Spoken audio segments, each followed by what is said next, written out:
families are gearing up for Thanksgiving. Turkey traditions and talk around the dinner table. For some, that turns to conspiracy theories, like the belief that 2020 US election was stolen. A new study finds those conversations might be better left to an AI chatbot designed and trained to debunk. Clare Duffy looked at how it works as part of her new podcast, Terms of Service, exploring the changing relationship with technology. Okay, so I wanted to test out the debunk bot for myself. So I've input one of my favorite sort of goofy conspiracy theories, which is that birds are not real and have been replaced by government surveillance drones. And we're going to see how the AI responds to this. I had to describe why I believed this. So let's see what it has to say. It's thinking. Okay, so it says, I understand your concern. Indeed, the use of animals in espionage has historical precedent, like the use of pigeons in wartime to carry messages. But then it asks me to consider all of this evidence for why birds are, in fact, real. Claire, are you satisfied with that answer? Did it debunk the myth, or did it just sort of wishy-washily tell you on the one hand, on the other hand, I can see?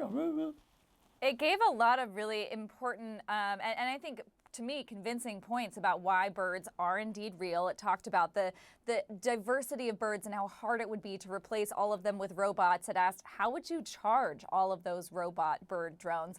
And look, Richard, this is kind of a silly example, but this research did find that artificial intelligence, this AI chatbot, can be a useful tool in helping debunk conspiracy theories in very real and concerning examples, like people who don't believe the moon landing was real, or people who believe this false claim that the 2020 election was stolen. And I do think from this example, you see some of why it's effective. In large part, the researchers told me that it's just the scale of information that the AI has access to. It has access to a lot more information and evidence to refute these false claims than perhaps I would at the dinner table with a family member who believes in a conspiracy theory. It also is non-judgmental, and you see that there as well. It says, I understand why you might believe this, but here's the evidence. And so people don't have that sort of ego-driven need to win an argument with the AI. And what's also interesting is that, the researchers said that this is something that people could use as they head into the holidays. If they think they're going to be having these hard discussions with family members, they could use this in advance as an argument coach to sort of prepare some of the evidence for that conversation.